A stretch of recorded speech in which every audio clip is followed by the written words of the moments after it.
Sit ഔട്ടിൽ നിന്ന് നേരെ ലിവിങ്ങിലേക്ക് കയറുമ്പോഴുള്ള വ്യൂ ആണ് നമ്മളിപ്പോൾ കാണുന്നത്.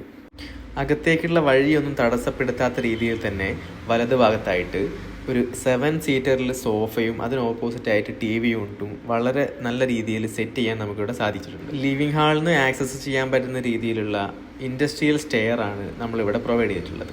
അതിനടുത്തായിട്ട് തന്നെ മാസ്റ്റർ ബെഡ്റൂമിലേക്കുള്ള ഡോറ് കൊടുത്തിട്ടുണ്ട്. മാസ്റ്റർ ബെഡ്റൂമിൽ സ്റ്റെയറിൻ്റെ അടിയിലായിട്ടാണ് നമ്മൾ അറ്റാച്ച്ഡ് ബാത്റൂം സെറ്റ് ചെയ്തിരിക്കുന്നത്. സ്റ്റെയറിൻ്റെ ലെഫ്റ്റ് സൈഡിലായിട്ടാണ് നമ്മളിവിടെ ഡോറ് കൊടുത്തിരിക്കുന്നത്. അതുകൊണ്ട് തന്നെ മാക്സിമം പ്രൈവസി നമുക്ക് ബെഡ്റൂമിന് ഉറപ്പുവരുത്താൻ സാധിച്ചിട്ടുണ്ട്. ലിവിങ് ഹാളിൽ നിന്ന് കുറച്ച് മാറിയിട്ട് നമ്മൾ ഡൈനിങ് സെറ്റ് ചെയ്തിട്ടുണ്ട്. അതിനടുത്തായിട്ട് തന്നെ ഒരു ബ്രേക്ക്ഫാസ്റ്റ് കൗണ്ടറോട് കൂടി ഒരു ഓപ്പൺ കിച്ചണും സെറ്റ് ചെയ്തിട്ടുണ്ട്. ഡൈനിങ്ങിനോട് അറ്റാച്ച്ഡ് ആയിട്ടാണ് നമ്മളിവിടെ ഒരു ചെറിയ കോർട്ട് യാർഡ് സെറ്റ് ചെയ്ത് വെച്ചിരിക്കുന്നത്. അത്യാവശ്യം നല്ല കാറ്റും വെളിച്ചവും ഒക്കെ ഉള്ളിലേക്ക് കയറുന്ന രീതിയിൽ ജാളി വർക്കൊക്കെ ചെയ്തിട്ടാണ് നമ്മൾ കോർട്ട് യാർഡ് സെറ്റ് ചെയ്തിരിക്കുന്നത്. ഡൈനിങ് ഹാളിൽ നിന്ന് ആക്സസ് കിട്ടുന്നത് പോലെയാണ് രണ്ടാമത്തെ ബെഡ്റൂം നമ്മളിവിടെ പ്ലാൻ ചെയ്തിരിക്കുന്നത്. അതിനും റൈറ്റ് സൈഡിലായിട്ട് അറ്റാച്ച്ഡ് ടോയ്ലറ്റ് കൊടുത്തിട്ടുണ്ട്.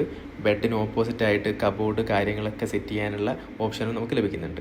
2000 സ്ക്വയർ ഫീറ്റിൽ പ്ലാൻ ചെയ്തിരിക്കുന്ന ഈ വീട് നിങ്ങൾക്ക് ഇഷ്ടമായെങ്കിൽ കമൻറ്റ് ചെയ്യുക. കൂടുതൽ പ്ലാനുകൾക്കായിട്ട് നമ്മുടെ പേജ് ഫോളോ ചെയ്യുക.